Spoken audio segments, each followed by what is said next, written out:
За сайн байцгаана уу? Та бүхэнд энэ өдрийн мэндийг хүргье. За юуны төрөнд бид нар эрүүл мэнд, эрүүл оршин, эрүүл амьдрахын тулд эрүүл хоол хүнс хэрэглэх шаардлагатай байгаа.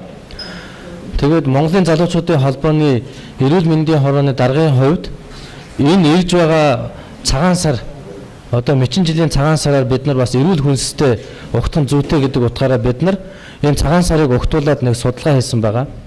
За энэ судалгааг бол Монголын залуучуудын холбооны эрүүл мэндийн хороо хийж гүйцэтгээд 1 сарын хугацаанд хийж гүйцэтгэлээ. За энэхүү судалгааны үр дүн өнөөдөр танилцуулна. За бидний нийт одоо үндэсний дотоодын нийт 14 үйлдвэрийн одоо 106 бүтээгдэхүүнийг судалж үзлээ. Тэр дотроос 106 бүтээгдэхүүн дотроос нийт 57 буюу 54% нь бол дотроо транс тосыг агуулсан байгаамаа. Тэгэхээр транс тосны хор уршиг юундаа байдаг вэ гэхээр зэрэг хамгийн гол нь бол зүрх судасны өвчин, даралт ихсэх, ядангуяа зүрхний шигдээс үүсгэхэд хамгийн гол хүчин зүйлүүдийн нэг гэж үзэж байгаамаа. Тийм учраас Монгол улсын үндэсний хөтөлбөрт бол транс тосыг бууруулахаар оруулсан байгаа. Одоо энэ транс тос бол зүрх судасны өвчлөлөөс гадна чихрийн шижин, зарим хорт хавдартай бол уялдаа холбоотой гэсэн судалгаанууд бол гарсаар байгаамаа.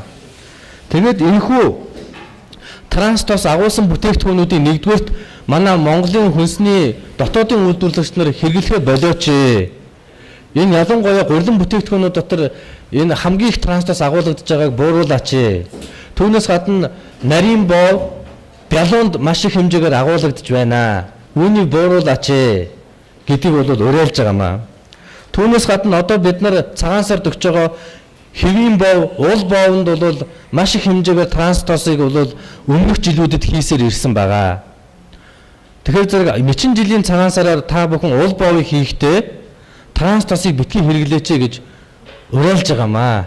Тэгээ үүнийг хүлээж аваарай. Бид нар бол ямар нэгэн байдлаар үндэсний үйлдвэрлэгч нарын нэр хүндэд халдаагүй зөвхөн судалгааныхаа одоо үр дүнг танилцуулж байгаа юм шүү гэдгийг хэлмээр байгаа. Тэгээ энэ нийслэлийн бас холбогдох хүм одоо албан тушаалтнууд ирсэн байна. Тэгээ мэдээлэл хийх баха.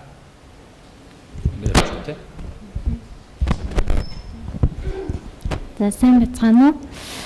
За ерөнхийдөө бол энд бидний хүсэж байгаа мэдээлэл үг гэхээр үйлдвэрлэгч нарын хувьд бол тухайн бараа бүтээгдэхүүнийхээ найрлагын шошгожилтнээр бол орц найрлагыг маш нарийн тодорхой тусгаач гэж хүсэж байгаа.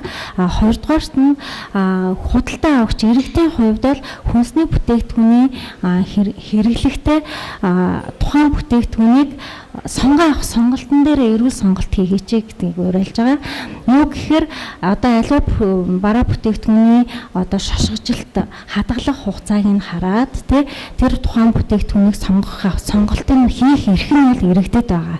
Тэгэхээр энэ эрүүл сонголт хийх мэдээллийг бол нийслэлийн зүгээс, эрүүл мэндийн байгууллагын зүгээс бол иргэдэд мэдээллийг өгж байгаа.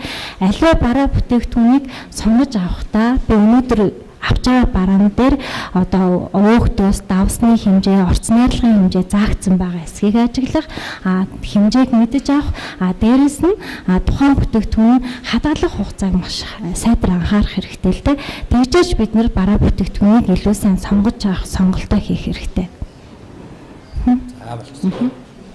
За болцлоо, баярлалаа. За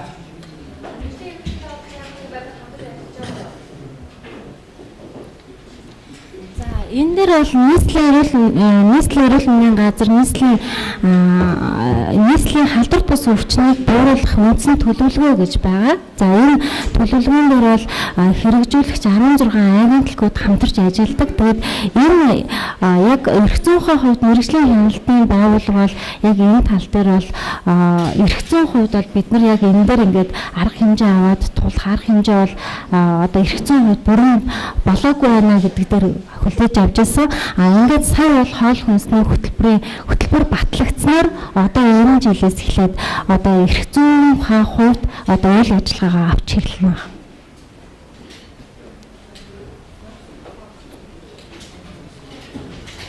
Болсноо. асуулт болцсон уу? Болцоо одоо. За баяр. За.